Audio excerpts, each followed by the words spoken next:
Sa number 3, sa bansod nga bulan, ipatigayo ng turnover sa mga housing units sa mga benepisyaryo sa Yuhong Village sa Bacolod City.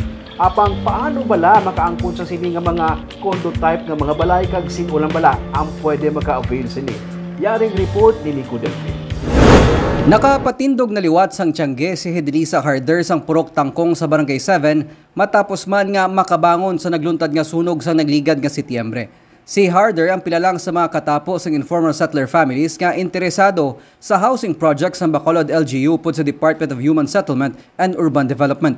Ugaling, senior citizen kag hindi miyembro sang pag-ibig si Harder. Amo nga nagalaom siya nga mabuligan agud bisan paano maka-avail siya sa housing unit sa ginatukod nga Yuhong Village sa Barangay Vista Alegre. Sangsan mo lang ma'am na paminsaran nga do kinanlan mo na gid magsaylo. Kumbaga, kag may kaugalingon kabi nga kuloyan. Sinilang ko sa nasunogan na kami. Ano na eh. Ano ka budlay nga do wala ka mo do kaugalingon wala nga listaran? Budlay gid eh kay permi ka lang nga kay permi lang namba nga na-demolish na kasi dire. Pero wala man ano ambal dason tuin ma-demolish na din sa kasi rodlat na dayaw. Suno kay Rodel Parcon, Executive Assistant kag pamuno sang housing cluster sang syudad, importante nga makapamiyembro sa pag-ibig ang mga benepisyaryo bangod diri ginapaagi sang disod ang paghatag sang subsidy para mapanubo ang bulanan nga balayran sa mga beneficiaries. So gina-check na sa assessor's office.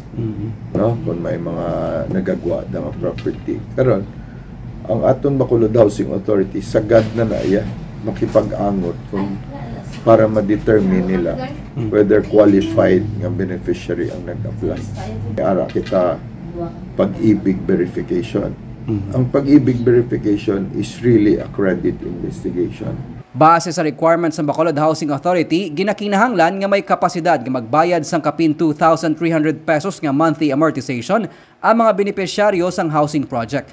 Kinahanglan lang nga mag-apply sang housing application via online o kung magpadulong sa BHA office sa Bacolod City Government Center. How many units, sir, ang pwede nila ma-avail?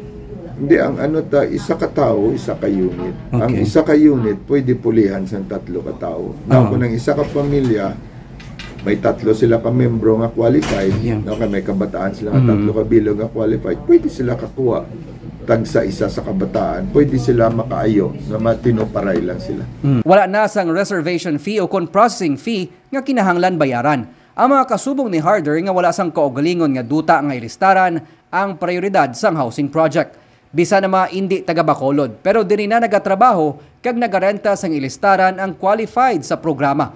Kinahanglan nila nga magkuha sang certification gikan sa barangay kundi sila temporaryo nga nagapuyo. Ang concern na is that dapat pagsulod nila plastado ang human settlement para hindi na mag-agi siya na agyantang nag-create slum areas.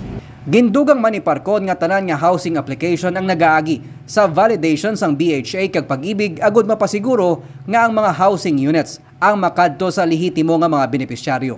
Ginpahayag man ni Mayor Albi Benitez nga ila ipasiguro nga hindi mapamintahaan ang programa. Sa records ng BHA, nagalabot sa masobra 8,000 na mga informal settler families nga kalabanan may kabudlayan sa balayran kag pag-angkon sang housing unit ang mga ginaplano karon sang syudad nga sila ang mabuligan pinaagi sa land banking program. Nico Delfin para sa DigiCast Negros.